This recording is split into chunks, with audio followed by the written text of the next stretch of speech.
दोस्तों, स्वागत है आपका हमारे चैनल आर.के. वर्मा में। आज हम आपको मुल्ला नसरुद्दीन की बहुत मजेदार और चालाकी भरी कहानियां सुनाएंगे। वीडियो को पूरा जरूर देखें। दोस्तों, एक दिन की बात है। शाम हो रही थी। तालाब के किनारे एक मंच बना दिया गया था जिस पर यथासमय अमीर को आकर बैठना था। वे यह नजारा अपनी आंखों से देखना चाहते थे। बोरे महल से रवाना कर दिए गए। खाली बोरों के साथ 8 और मुल्ला नसरुद्दीन वाले बोरे के साथ केवल 3 सैनिक भेजे गए। यथासमय अमीर भी आकर अपने तख्त पर विराजमान हो गए।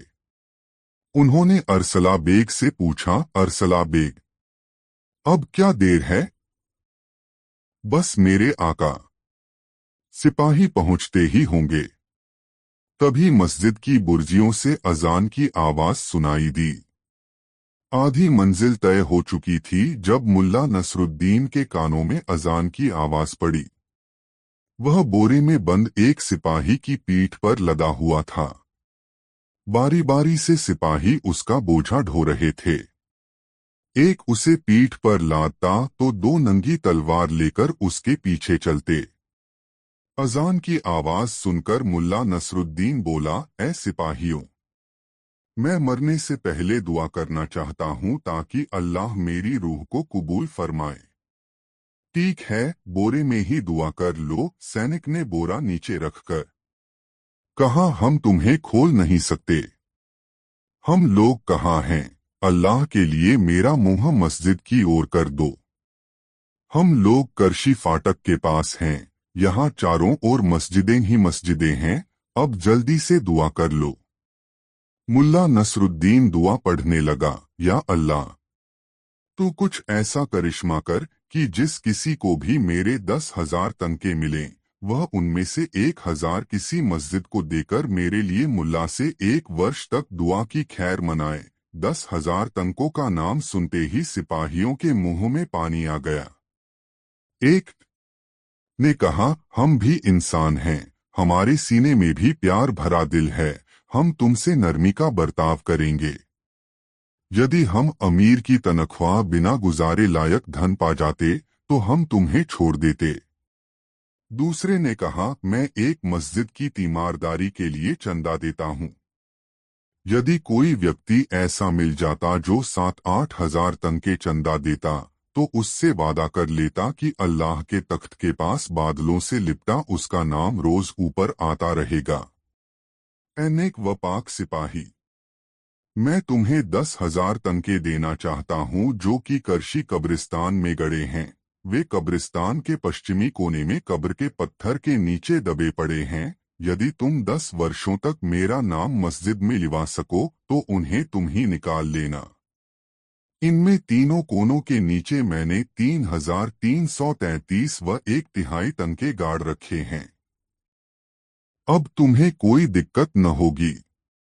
सिपाहियों की नजरें आपस में मिली। निर्णय हुआ। फिर एक सिपाही को बोरे के पास छोड़कर 2 सिपाही कब्रिस्तान की ओर चले। बेसब्री का मारा तीसरा सिपाही भी उसी ओर चल दिया। तभी उधर से कोई लंगड़ा व्यक्ति गुजरा। यह सूदखोर जाफर था। बोरे पर नजर पड़ते ही उसका लालची मस्तिष्क जाग उठा। इसमें क्या हो सकता है? मुल्ला नसरुद्दीन ने तुरंत उसकी आवाज पहचान ली। वह धीरे से खांसा, उफ, इसमें तो लगता है कोई आदमी है। फिर बोरे के करीब चेहरा करके उसने पूछा, ऐ भाई, क्या तुम्हें जबरन किसी ने इस बोरे में बंद किया है? मुल्ला नसरुद्दीन का शैतानी दिमाग जाग उठा। उसे अपनी वह कसम याद आई जो उसने सभी नागरिकों के सामने खाई थी। सूदखोर जाफर को उसी तालाब में डूबोकर मारूंगा। वह बोला, अरे भले आदमी, क्या मैं 600 तनके इसलिए खर्च करूंगा कि कोई मुझे बोरे में बंद कर दे? 600 तनके? क्यों खर्च किए तुमने 600 तनके? पहले वादा करो कि मेरी पूरी कहानी सुनोगे। मैं वादा करता हूं भाई। यह बोरा 1 अरब से मैंने इसलिए किराए पर लिया था क्योंकि मैं लंगड़ा, काणा व कुबड़ा हूँ। मेरी प्रेमिका का बाप मुझे पसंद कर सके, इसलिए मैं इस बोरे में बंद हो गया। इस बोरे की खासियत यह है कि इसमें 4 घंटे बंद रहकर कोई भी आदमी विकार रहित और सुंदर हो जाता है। अब मुझे ही देख लो, मैं बिल्कुल ठीक और खूबसूरत हो गया हूँ। मैं चाहता तो 2 घंटे के लिए किसी को इस बोरे में साझी कर लेता तो मेरे 3 तंके बच जाते, क्योंकि मैं तो 2 घंटे में ही बाका जवान हो गया हूँ। खैर, 600 तंकों की अब मुझे कोई परवाह नहीं। इसका इलाज कब्रिस्तान के पास ही होता है। अरब ने मुझे बताया था कि अकेला होने पर 3 जिन्न आकर पूछेंगे कि बता 10,000 के कहाँ हैं। उत्तर में मुझे कहना होगा, तांबे जैसी ढाल है जिसकी, उसका तंके माथा तांबे का, उकाब के दर पर उल्लू। ए जिन्न, तू पता पूछता है उस रकम का जो तूने नहीं छिपाई, इसलिए पलट व चूम मेरे गधे की दूं। जैसा अरब ने कहा था वैसा ही हुआ। अब मैं बिल्कुल ठीक हूँ। अब तुम यहाँ से चलते बनो, मेरी कहानी खत्म। ए नेक इंसान, मैं भी बिल्कुल वैसा हूँ जैसे तुम थे। मैं भी सुंदर होना चाहता हूँ। क्या 300 तंके में यह बोरा तुम मुझे नहीं दे सकते? दे सकता हूँ, लेकिन रकम पेशगी देनी होनी। हो सकता है ठीक होने के बाद तुम मुकर जाओ। बेशक बेशक पेशगी ले लो। उसने जल्दी जल्दी बोरे का मुंह खोला। मुल्ला नसरुद्दीन खटाक से बाहर आ गया। जाफर ने उसे एक थैली थमाई और बड़ी बेताबी से बोरे में घुस गया।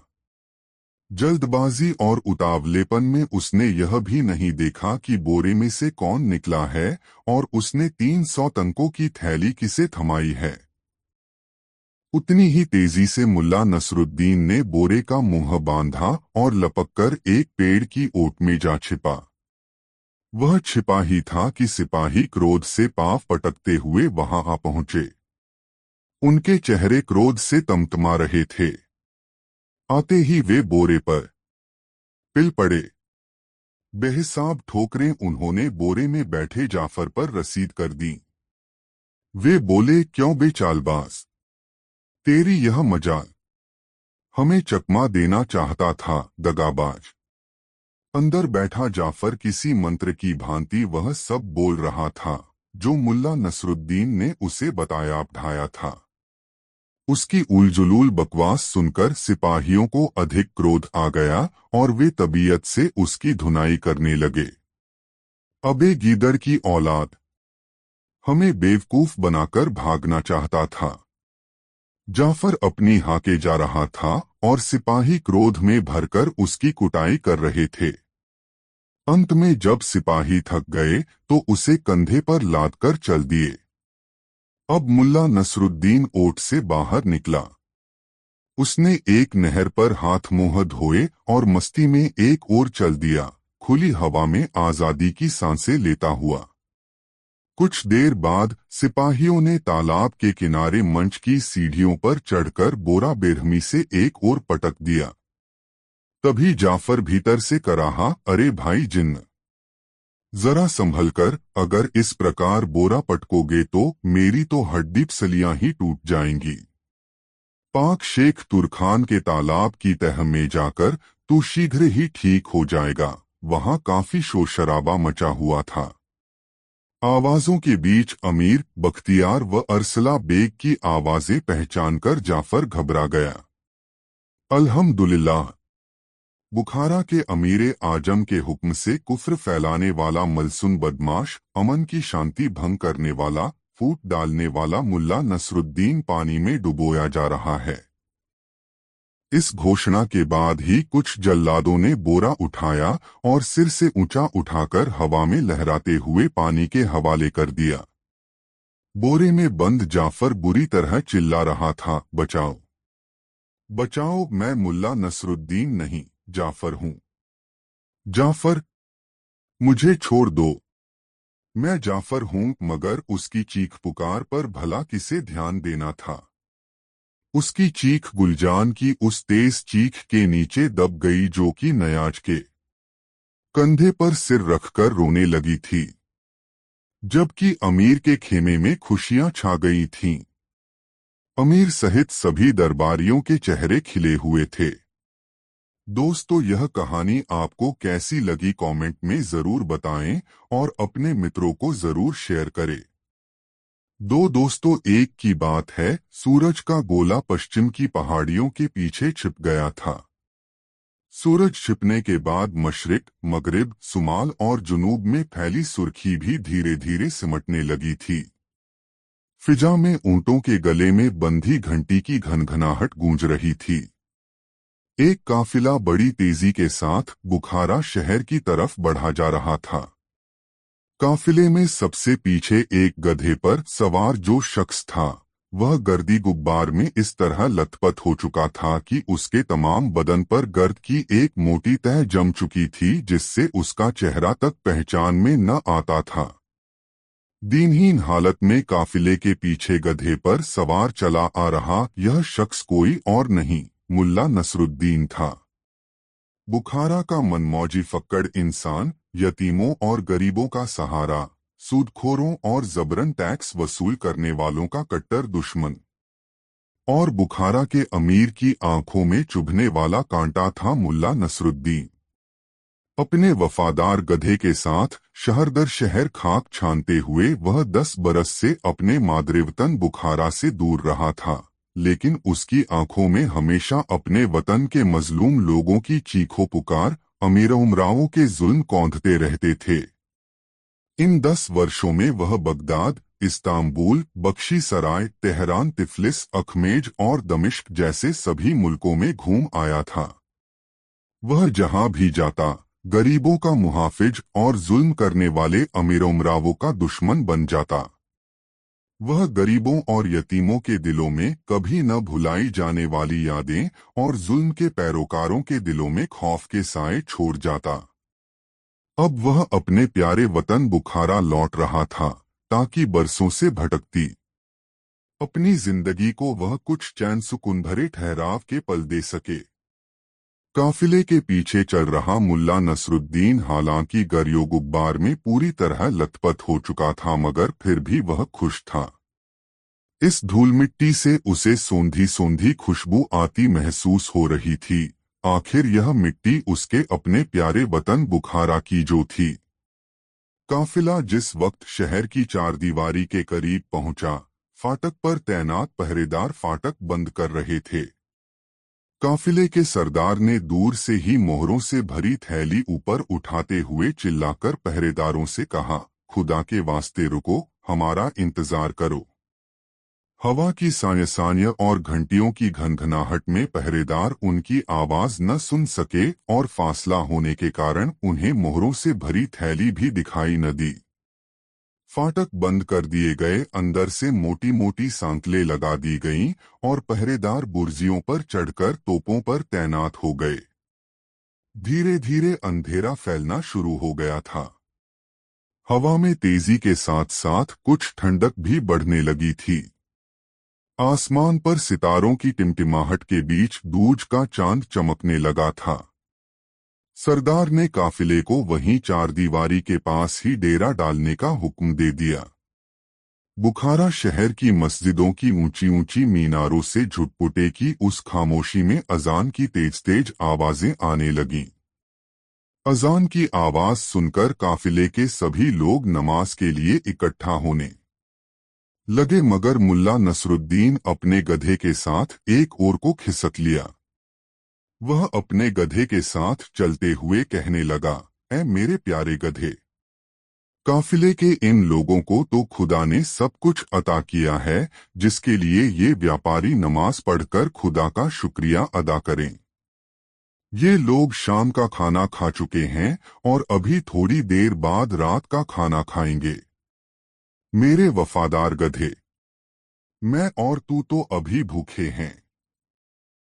हमें न तो शाम का खाना मिला है और न ही अब रात को मिलेगा। हम किस चीज के लिए खुदा का शुक्रिया अदा करें? अगर अल्लाह हमारा शुक्रिया चाहता है तो मेरे लिए पुलाव की तश्तरी और तेरे लिए एक गट्ठर तिपत्तियां वाला घास भिजवा दे।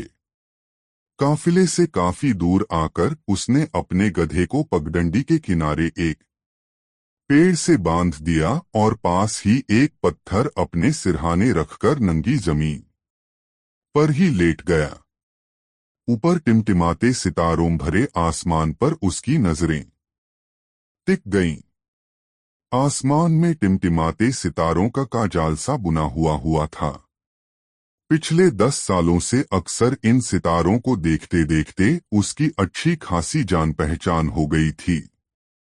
अक्सर वह इन सितारों को निहारता रहता था, कभी बगदाद से, कभी इस्तांबुल से, कभी दमिश्क से तो कभी तेहरान से।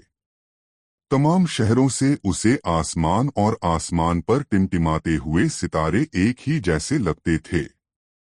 वही गहरा और खामोश सा आसमान और वही टिमटिम करते जाने पहचाने सितारे।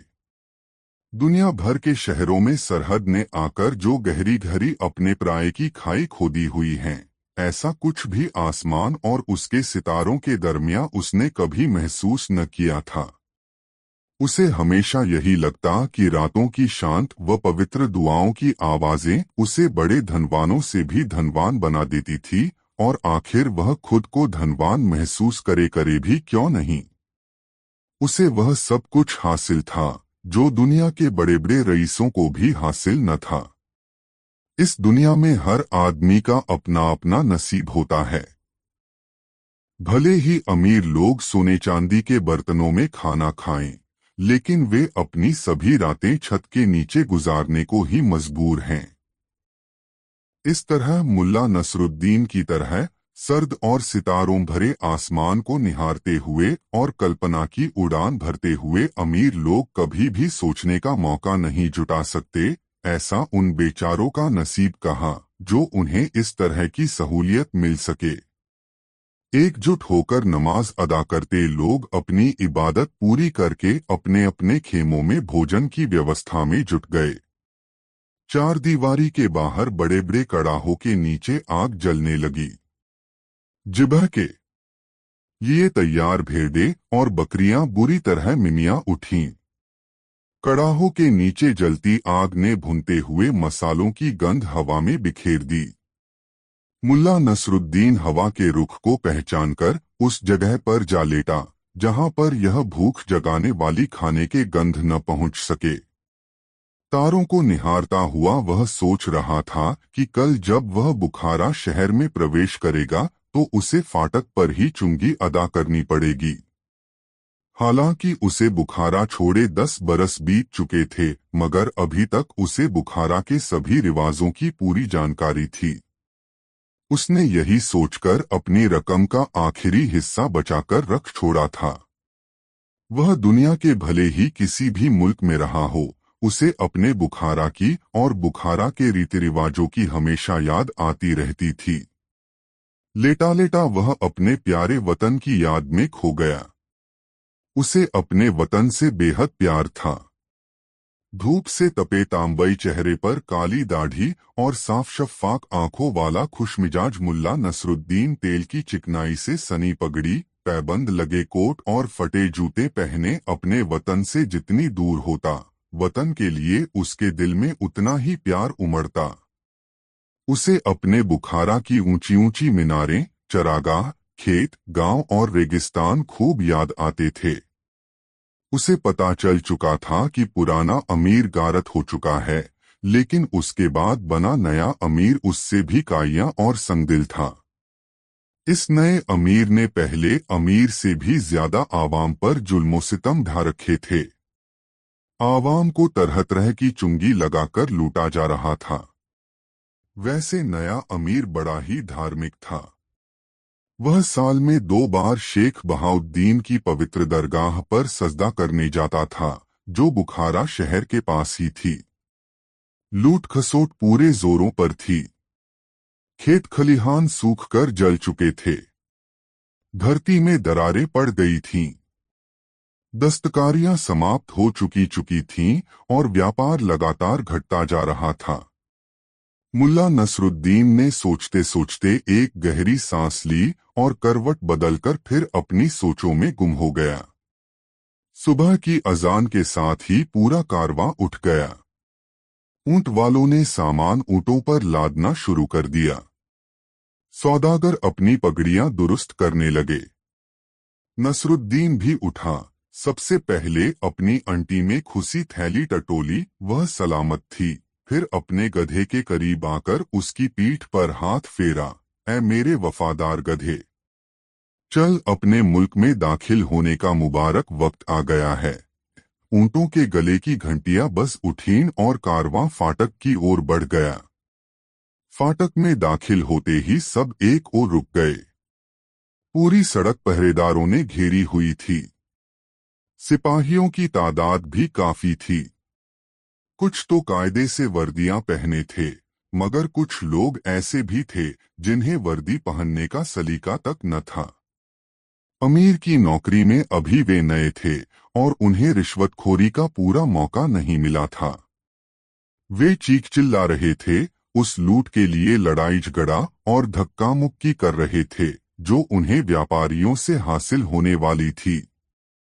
फाटक के करीब ही एक चाय की दुकान थी।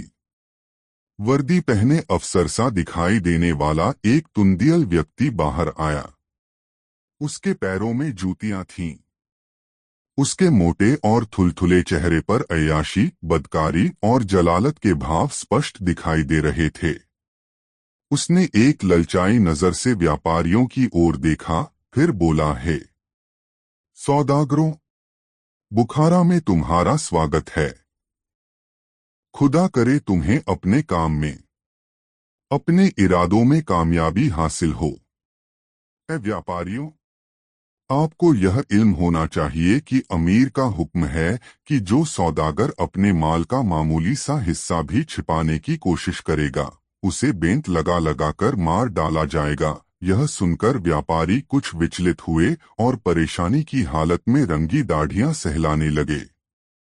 कर अधिकारी बड़ी मशक्कत के बाद पहरेदारों की ओर पलटकर बोला, ऐ बुखारा के वफादारों, अपना काम शुरू करो। आदेश पाते ही सिपाही चीखते चिल्लाते ऊंटों पर झपट पड़े। वे खुशी से चीख चिल्ला रहे थे, जैसे किसी लूट में शरीक हो रहे हों और अधिक से अधिक माल एक दूसरे से पहले लूट लेना चाहते हों। सन के मोटे मोटे रस्से उन्होंने अपनी तलवारों से काट डाले और देखते ही देखते सामान की गांठें खोल डाली। सड़क पर कीमती सामान बिखरा दिखाई देने लगा। इसमें कीमती कपड़ों के थान, चाय, काली मिर्च, कपूर, गुलाब के इत्र की शीशियां तथा तिब्बती औषधियों के डिब्बे थे। व्यापारी बेबस से खड़े सिपाहियों की लूट खसोट देख रहे थे। जिसके मन में जो आ रहा था, वह एक दूसरे की नजर बचाकर अपनी जेब के हवाले कर रहा था। केवल 2 घड़ी। यह सिलसिला केवल 2 घड़ी चला, फिर सभी सिपाही कर अधिकारी के पीछे जाकर खड़े हो गए। लूट के माल से भरी उनकी जेबें फटी जा रही थीं। फिर शुरू हुई शहर में आने और सामान लाने की वसूली। दोस्तों, ऐसी और कहानी के लिए चैनल को सब्सक्राइब जरूर कर ले और वीडियो को एक लाइक जरूर कर दे। 3 भाइयों। मुल्ला नसरुद्दीन का यह किस्सा भी काफी मशहूर है। एक बार वह एक गांव में लगभग 6 महीने तक रहा। वह अपनी हाजिर जवाबी, कुशाग्र बुद्धि और हंसी मजाक के लिए काफी प्रसिद्ध हो गया था। यह आवाज सुनते ही मुल्ला नसरुद्दीन बुरी तरह चौंक पड़ा। यह आवाज उसे कुछ जानी पहचानी सी लगी। यह आवाज हल्की और भर्राई हुई थी। उसे लगा कि उसने कुछ समय पूर्व ही यह आवाज सुनी है, मगर कब और कहां? दिमाग पर काफी जोर डालने के बाद भी उसे याद नहीं आया। वह कह रहा था, एक रोज की बात है। उस प्रांत के अधिकारी ने उस गांव में अपना एक हाथी भिजवा दिया, जहां की मुल्ला नसरुद्दीन रहता था। अधिकारी ने आदेश दिया कि हाथी के खाने पीने का कुल इंतजाम गांव वालों को ही करना होगा। यह हाथी अपनी भारी खुराक के लिए काफी विख्यात था। वह एक समय में 50 गट्ठर चरी, 50 गट्ठर जौ, 50 गट्ठर मक्का और 100 बोझ चारा खा जाता था। इसका नतीजा यह हुआ कि 15 दिन में ही गांव वालों के खेत खलिहान खाली हो गए। जब वे बेचारे बिल्कुल निराश हो गए और दूसरा कोई चारा न रहा, तो गांव वालों ने फैसला किया कि मुल्ला नसरुद्दीन को कस्बा अधिकारी के पास भेजा जाए, ताकि वह अधिकारी से निवेदन करे कि वे अपना हाथी उस गांव से वापस मंगवा लें। यह निर्णय हो जाने के बाद सब मुल्ला नसरुद्दीन के पास गए और उसे अपनी परेशानी बताई। नसरुद्दीन ने सबकी परेशानी को सुना, फिर उनका कष्ट दूर करने के लिए सहमत हो गया। फिर क्या हुआ? फिर उसने अपने गधे पर जीन कसी और निकल पड़ा प्रांत अधिकारी से मिलने। नेकी के काम में तो वह कभी पीछे रहता ही नहीं। एक व्यक्ति बोला, अरे काहे की नेकी? जाने से पहले गांव वालों से वो अपना मेहनताना तय करना नहीं भूला था। दरअसल इस काम के लिए उसने गांव वालों से इतनी मोटी रकम वसूली थी कि कितनों को तो अपने घर ही बेचने पड़ गए थे। वे फकीर हो गए। उनकी उस खराब हालत का जिम्मेदार सिर्फ और सिर्फ नसरुद्दीन ही था। मुल्ला नसरुद्दीन का चेहरा क्रोध से तमतमा उठा और उसने लेटे लेटे ही एक लंबी हुंकार भरी। हूं। किसी भी व्यक्ति ने इस हुंकार पर कोई ध्यान नहीं दिया। सभी ने सोचा कि सुनने वाला ही हुंकार भर रहा होगा, जबकि किस्सागो अपना किस्सा सुनाने में व्यस्त था। इस प्रकार मुल्ला नसरुद्दीन अपने सुस्त और बदमिजाज गधे पर सवार होकर प्रांतीय अधिकारी के महल पर जा पहुंचा। वह काफी देर तक अधिकारी के नौकरों की कृपा पर मोहताज लोगों की भीड़ में खड़ा रहा कि शायद भूल से उन लोगों की नजर उस पर भी पड़ जाए। वह उस नजरेक्रम के इंतजार में था जिसने कुछ लोगों को खुशियां बख्शी तो कुछ को बर्बाद भी किया। जैसे ही अचानक वहां आए अधिकारी की नजर मुल्ला नसरुद्दीन पर पड़ी तो उसकी शानदार सूरत देखकर नसरुद्दीन इतना भयभीत तथा आश्चर्यचकित हो गया कि उसकी टांगें सियार की पूंछ की तरह कांपने लगीं और उसके जिस्म में खून का दौरा धीमा पड़ गया। वह पसीने से लथपथ हो गया और उसका चेहरा तो खड़िया से भी अधिक सफेद दिखाई देने लगा था। मुल्ला नसरुद्दीन के मुंह से फिर हूं की आवाज निकली, मगर कहानी सुनाने वाले ने आक्रोश में भरी इस हुंकार की ओर कोई ध्यान नहीं दिया और अपनी ही रौ में बोलता चला गया। डर के मारे मुल्ला नसरुद्दीन के मुंह से आवाज न निकली। फिर कुछ साहस बटोरकर बदबूदार लकड़बग्घों जैसी मिमियाती आवाज में वह बोला, ए मेरे शानदार आका, ए इस सूबे के शानदार उजाले, ए इस सूबे के चांद सूरज, इस सूबे के निवासियों को खुशियां और आनंद बख्शने वाले, अपने इस नाचीज गुलाम की भी फरियाद सुनने की मेहरबानी कबूल फरमाएं, जो कि आपकी इस शानदार चौखट को अपनी दाढ़ी से साफ करने के भी लायक नहीं है। प्रांतीय अधिकारी खुश हो गया और उसने मुल्ला नसरुद्दीन को अपनी बात कहने की इजाजत बख्श दी। ए दयालुओं के दयालु, आपने अपना एक हाथी हमारे गांव में भेजकर हम पर बड़ी मेहरबानी की है। यह हमारी खुशनसीबी है कि हमें उसकी सेवा करने का मौका मिल रहा है। मुल्ला नसरुद्दीन की हिम्मत नहीं हो पा रही थी कि वह उससे असली और मुद्दे की बात कह सके, इसलिए इधर उधर की हाँकते हुए वह बोला, हालांकि हाथी की सेवा में हमारी तरफ से कोई कमी नहीं उठाई जा रही, मगर फिर भी हमें एक बात की चिंता खाई जा रही है। चिंता? प्रांतीय अधिकारी की भवें तन गईं। वह गुर्राया, कैसी चिंता? मुल्ला नसरुद्दीन उसके सामने ठीक वैसे ही झुका जैसे ईख के खेत में खड़ा इकलौता गन्ना आंधी में झुक जाता है। बोलता क्यों नहीं? किस बात की चिंता खाई जा रही है? मुल्ला नसरुद्दीन ने भयभीत होकर कांपते हुए कहा, ह हुजूर, हालांकि हाथी की सेवा में हम जी जान से जुटे रहते हैं, लेकिन फिर भी मुझे लगता है कि वह हमारे साथ रहकर खुश नहीं है।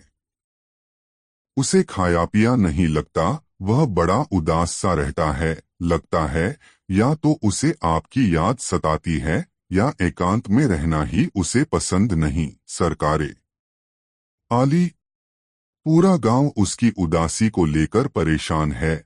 गांव वालों ने मुझे आपके पास इस निवेदन के लिए भेजा है कि या तो उसकी उदासी दूर करने के लिए आप किसी हथिनी की व्यवस्था करें या उसे वापस उसके परिवार या झुंड में पहुंचा दें, क्योंकि हम सब यूं खामोश रहकर उसकी उदासी नहीं देख सकते।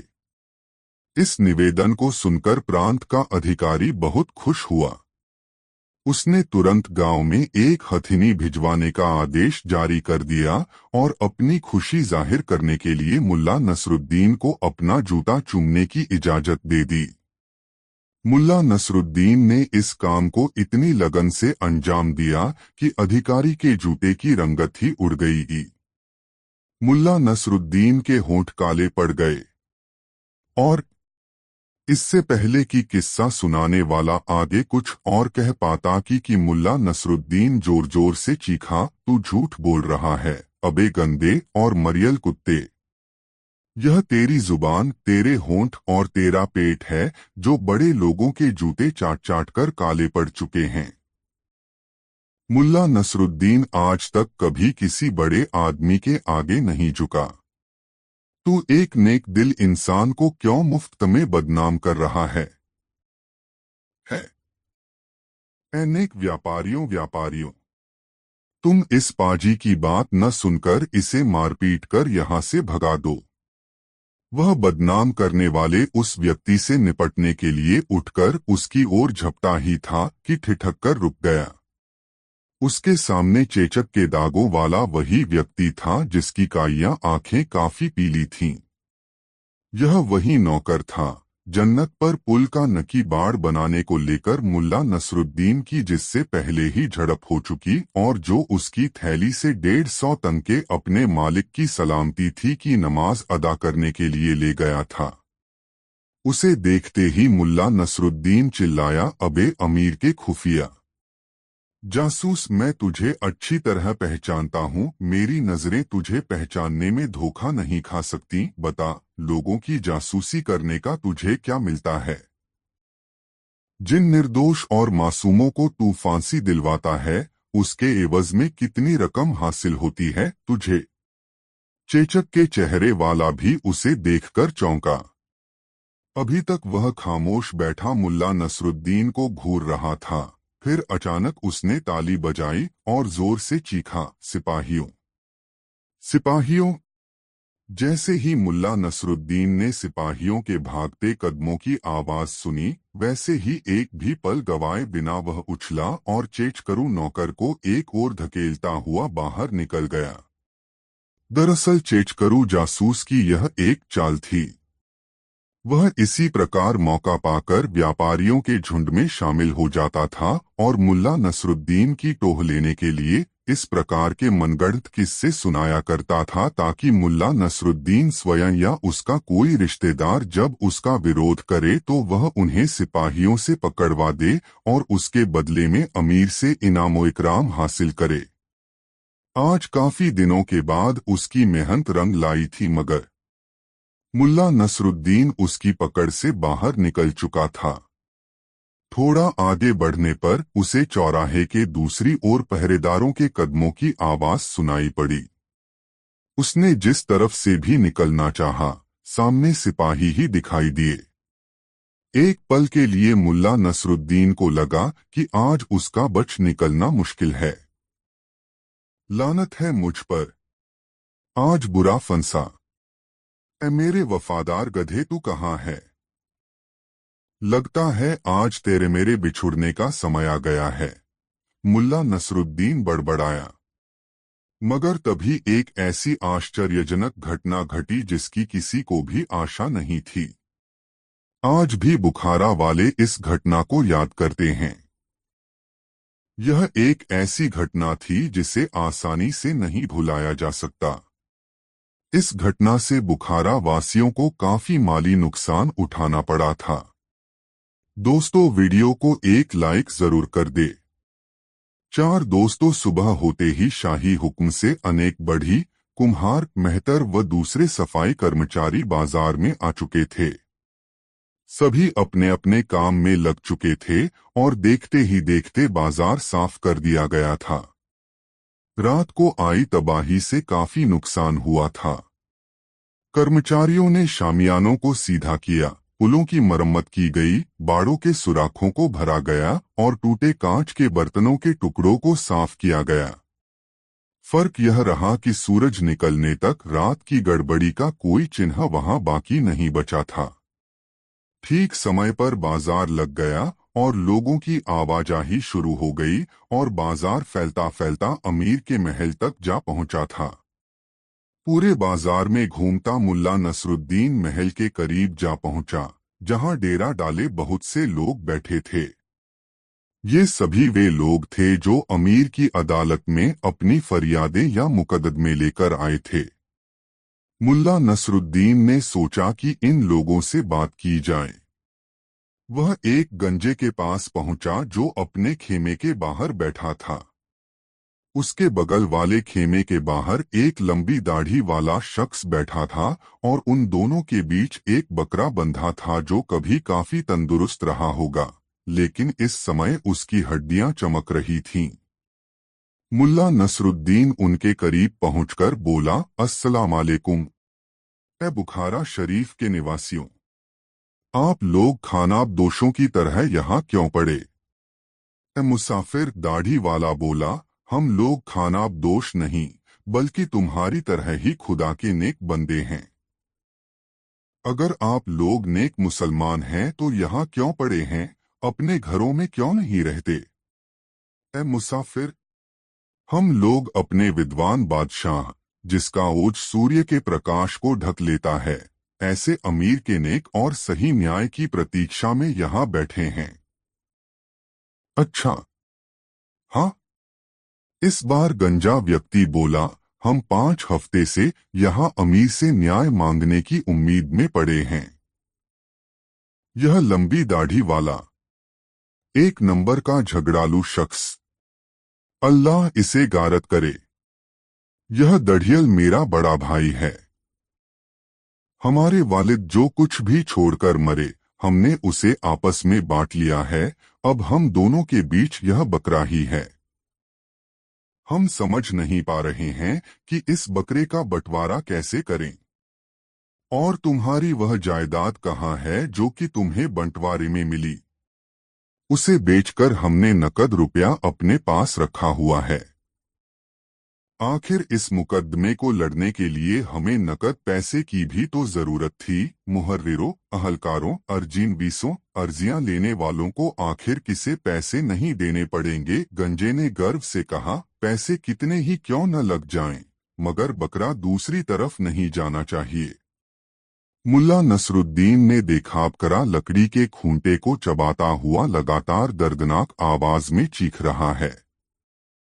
यह देखकर गंजे आदमी ने तिपतिया घास का एक गट्ठर उसके आगे डाल दिया।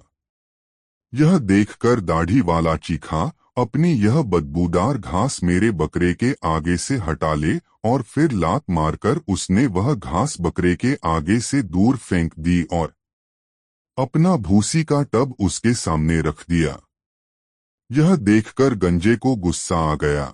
वह क्रोध से चिल्लाया, नहीं नहीं, मेरा बकरा तेरी यह सूखी भूसी नहीं खाएगा। फिर उसने भी ठोकर मारकर उस टब को दूर हटा दिया। सारी भूसी सड़क की धूल में मिल गई। बस दाढ़ी वाले से यह सहन नहीं हुआ।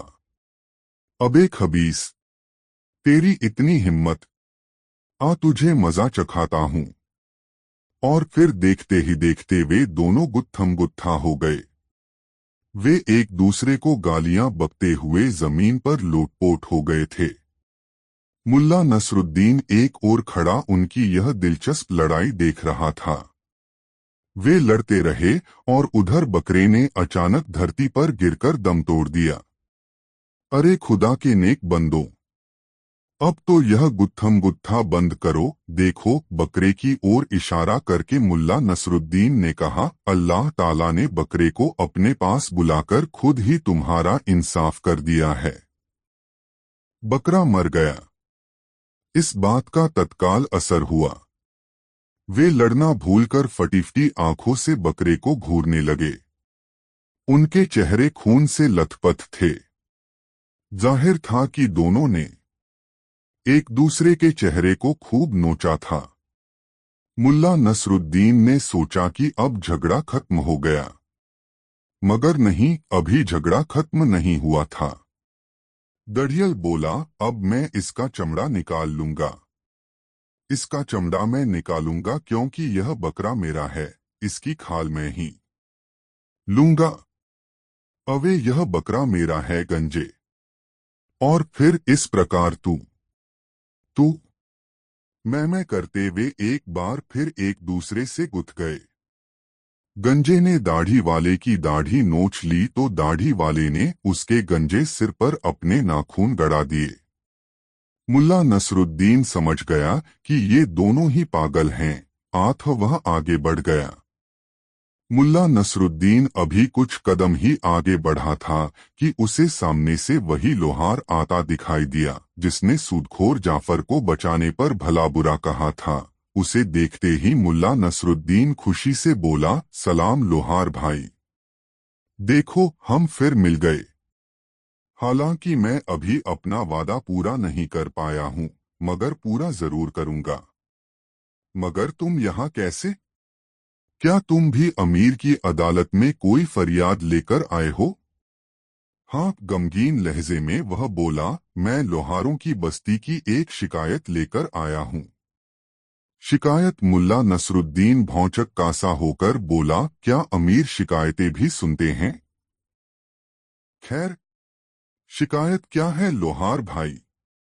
हमें 15 सिपाही मिले हैं जिन्हें 3 महीने तक खिलाने पिलाने का जिम्मा हमारा था, मगर 1 साल होने को आया, वे अभी हमारे सिर पर सवार हैं। यहाँ हमारा ही गुजारा बामुश्किल होता है, हम उन्हें भला कैसे खिलाएं? हम तो बड़ी मुश्किल में फंसे हैं। तभी एक दूसरा व्यक्ति भी वहां आ गया। वह रंगरेजों की बस्ती से आया था। उसने कहा, मैं रंगरेजों की बस्ती से आया हूँ, हम पर 26 सिपाहियों का जिम्मा है। मैं अमीर से फरियाद करने आया हूँ कि हमारा धंधा बिल्कुल चौपट हुआ जा रहा है, मुनाफा बिल्कुल नहीं हो रहा। मेहरबानी करके अमीर हमें इस मुसीबत से निजात दिला दें। यह सुनकर मुल्ला नसरुद्दीन बोला, लोहार भाई, एक बात मेरी समझ में नहीं आई कि तुम लोग सिपाहियों को आखिर पसंद क्यों नहीं करते। जब तुम अमीर मंत्री व अधिकारियों को पालते हो, 2000 गुलामों व 6000 फकीरों को खिलाते पिलाते हो, तो फिर बेचारे ये सिपाही क्यों भूखे रहें? क्या तुमने यह कहावत नहीं सुनी कि जहाँ किसी एक सियार को कुछ खाने को मिल जाता है, वहाँ 10 सियार और आ जाते हैं? यह सुनकर लोहार सहमी सहमी नजरों से इधर उधर देखते हुए बोला, धीरे बोलो धीरे बोलो। रंगरेज मुल्ला नसरुद्दीन को घूरते हुए बोला, ए मुसाफिर, तुम खतरनाक आदमी हो। मुझे तुम्हारी बातों में नेकी नजर नहीं आती। हमारे अमीर तो बड़े ही विद्वान। उसकी बात अधूरी रह गई, तभी महल के द्वार पर ढोल और तुरही बजने लगी। महल के फाटक खुलने लगे।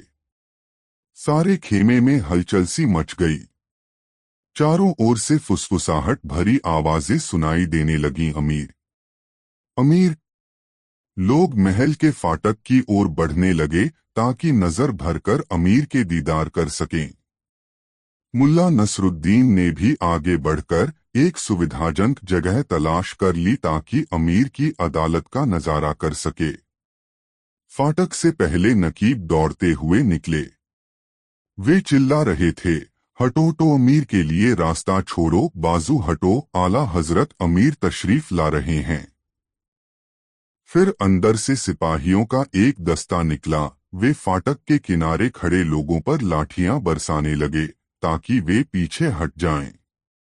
तत्काल ही एक चौड़ा रास्ता बन गया। इसके बाद मसीसी लोग निकले।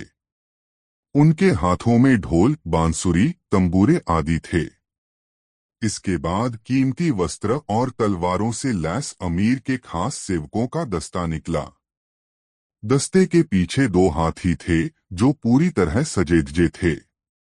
अंत में एक सजीदजी गाड़ी निकली। उसमें जरी के चंदोवे के भीतर स्वयं अमीर बड़े आराम से लेटे हुए थे। यह दृश्य देखते ही भीड़ में सरसराहट सी फैल गई। अमीर के निर्देशानुसार सभी लोग जमीन पर लेट गए। अमीर का आदेश था कि स्वामी भक्त जनता विनम्रता एवं सभ्यता पूर्वक आए व कभी भी ऊंची नजर से न देखे। नौकर दौड़ दौड़कर सवारी के सामने कालीन बिछा रहे थे। गाड़ी के एक ओर चंबर डुलाने वाला अपने कंधे पर घोड़े के बालों की पूंछ का चंबर रखे चल रहा था। दूसरी ओर अमीर का हुक्के वाला था जो बड़ी विनम्रता व आत्मविश्वास के साथ सोने का तुर्की हुक्का लिए सवारी के साथ साथ चल रहा था। जुलूस में सबसे पीछे पीतल के कंटोप पहने, हाथों में नंगी तलवारें, भाले व तीर कमान लिए सिपाही चल रहे थे। सबसे पीछे 2 तोपें थीं। दोपहर का सूरज चमक रहा था। एक ओर यह शाही आन बान थी तो दूसरी ओर गरीबी से जूझते फटेहाल वे लोग थे जो अपनी अपनी फरियादें लेकर वहां आए थे। अमीर का शानदार जुलूस जब जाहिल, गंदे, दबे पिसे और फटेहाल लोगों के विशाल समूह के बीच से गुजरा तो ऐसा लगा जैसे गंदे चिथड़े में सोने का पतला धागा डाल दिया गया हो। एक तख्त पर जहां अमीर को आकर बैठना था वहां पहरेदार तैनात थे। तख्त के एक ओर जल्लाद, मुहर्रिर आदि बैठे थे। जिन लोगों ने पहले अमीर को नहीं देखा था उन्हें अमीर को देखकर काफी निराशा हुई। जिस सूरत की उपमा चांद से की जाती थी वह किसी पिलपिले खरबूजे के समान दिखाई दे रही थी। अपने मंत्रियों का सहारा लेकर अमीर गाड़ी से उतरे और रत्नजड़ित सिंहासन पर जा बैठे। मुल्ला नसरुद्दीन ने देखा कि अमीर का वह शरीर जिसकी उपमा दरबारी शायर वृक्ष की किसी नाजुक डाली से करते हैं वह मोटा, थुलथुल और भारी भरकम था। अमीर की बाहें छोटी थीं। उसके पैर ऐसे टेढ़े-मेढ़े थे कि शाही पोशाक भी उसके उस ऐब को ढक नहीं पा रही थी। मंत्री लोग अमीर के दाईं ओर खड़े हो गए, लिपिक आदि बाईं ओर। वे अपनी बहियां, कलम व दवातें संभाल रहे थे। अमीर तख्त पर बैठते ही किसी नशेड़ी की तरह आंखें मूंदकर पसर गया। अमीर ने फुसफुसाकर कुछ कहा। वजीरे आजम बख्तियार ने उसे सुना, फिर कार्यवाही शुरू करने का इशारा किया। सबसे पहले गंजा और दढ़ियल भाई घुटनों के बल चलते हुए तख्त के सामने आए और बड़ी श्रद्धा से उन्होंने तख्त के कालीन को चूमा, फिर सिर झुकाकर बैठ गए। नजरें धरती में गड़ी थीं। उठो, प्रधानमंत्री बख्तियार का भारी स्वर गूंजा। दोनों भाई उठकर खड़े हो गए। वे काफी सहमे हुए से दिखाई दे रहे थे। जिंदगी में शायद पहली बार दरबार के सामने हाजिर हुए थे। उनकी इतनी हिम्मत भी नहीं हो रही थी कि अपने कपड़ों पर लगी धूल भी झाड़ सकें। वे बोल रहे थे मगर भय के कारण उनके हलक से आवाज भी ढंग से नहीं निकल पा रही थी। हालांकि उनकी आवाज बहुत ही दबी और घुटी हुई थी, फिर भी प्रधानमंत्री बख्तियार ने समझ लिया कि आखिर मामला क्या है। उसने पूछा, कहाँ है तुम्हारा बकरा? यह सुनकर गंजा हतलाया, ए खानदानी वजीर, वह तो अल्लाह को प्यारा हो गया। ए रहमदिल वजीर, अब हमारा फैसला करें कि बकरे की खाल किसे मिलनी चाहिए। यह सुनकर वजीर अमीर की ओर पलटा, ए शाहों में सबसे ज्यादा जहीन अमीर, इस विवाद में आप क्या फैसला देते हैं? अमीर ने जम्हाई ली और आंखें मूंदकर गर्दन कंधे पर टिका ली। उसने तो जैसे वजीर की बात सुनी ही नहीं, मगर वजीर भी पूरा छंटा हुआ मक्कार था। उसने उसके चेहरे के पास सिर झुकाया, ठीक इस प्रकार मानो अमीर उसके कान में कुछ कह रहा हो, फिर बोला, ओह मेरे आका, फैसला तो आपके चेहरे पर स्पष्ट झलक रहा है। कहकर वह दोनों भाइयों की ओर पलटा, सुनो, गौर से सुनो। हमारे महामहिम अमीर ने हम पर निर्णय करने का रहमोकरम किया है। अगर बकरा खुदा को प्यारा हो गया है तो इंसाफ यही कहता है कि उसका चमड़ा इस संसार में खुदा के जानशीन खलीफा हमारे अमीर के पास रहना चाहिए। इसलिए बकरे की खाल को साफ करवाकर शाही मालखाने में जमा करा दिया जाए। सुनते ही दोनों भाई सिटपिटाए। यह क्या हुआ? न बकरा मिला और न बकरे की खाल। खाल की साफ कराई का खर्चा और सिर पर पड़ गया। भीड़ में सरगोशियां सुनाई देने लगीं, जबकि एक पल रुककर वजीर ने पुनः कहा, इसके अलावा दोनों फरियादियों को 200 टन के न्याय शुल्क, 150 टन के महल शुल्क और 50 टन के लिपिक शुल्क देने होंगे तथा मस्जिद के लिए चंदा भी देना होगा। यह सब नकद अथवा जायदाद के रूप में वसूल किया जाएगा। यह फैसला होते ही दरबार के कवि कव्वाल अमीर की शान में गीत गाने लगे और वे दोनों भाई एक दूसरे के गले में बाहें डालकर फूट फूट कर रो रहे थे। मुल्ला नसरुद्दीन उनके करीब पहुंचा और सांत्वना देते हुए बोला, कोई बात नहीं भाइयों, यह तो ऊपर वाले का शुक्र है कि हफ्तों इंतजार का तुम्हारा वक्त जाया नहीं गया। अमीर ने बड़ी दयानतदारी से तुम्हारा इंसाफ किया है। यह बात तो बुखारा का हर एक आदमी जानता है कि इस दुनिया में हमारे अमीर से बढ़कर कोई भी कृपालु व विद्वान न्यायाधीश नहीं है। अब तुम दोनों भाई अपने अपने घरों को जाओ और भविष्य में अगर फिर कभी किसी कुत्ते, बिल्ली या मुर्गे को लेकर तुम्हारा फसाद हो तो फिर अमीर की अदालत में आना, और हाँ, आने से पहले अपने खेत खलिहान और मकान आदि बेचना न भूलना, वरना तुम लोग शाही कर अदा नहीं कर पाओगे। इससे तो बेहतर था कि हम भी अल्लाह को प्यारे हो जाते, एक भाई बोला। हाय कमबख्ती, आखिर हमने झगड़ा किया ही क्यों? दूसरा भी विलाप करने लगा। फिर दोनों भाई रोते बिलखते और अपनी दाढ़ियां नोचते वहां से चले गए। अब लोहार को अमीर के सामने पेश किया गया। वजीर ने उसकी शिकायत सुनी, फिर अमीर की ओर पलटा, आपका क्या फैसला है? मेरे मालिक, अमीर गफलत की नींद सो रहा था, अब तो उसके खर्राटे गूंजने लगे थे। आह आह! महामक्कार वजीर बख्तियार ने अपने दोनों हाथ फैलाए, ए मेरे आका, फैसला तो आपके इस नूरानी चेहरे पर लिखा है। कहकर वह पलटा और अपनी नजरें उपस्थित जनसमूह पर डालकर बड़े ही रोबीले अंदाज में बोला, हमारे रहनुमा और दयावान अमीर ने लोहार टोले पर सिपाहियों के खाने पीने की व्यवस्था का भार सौंपकर उन पर बड़ा उपकार किया है। लोहार टोले के लिए यह बड़े सम्मान की बात है।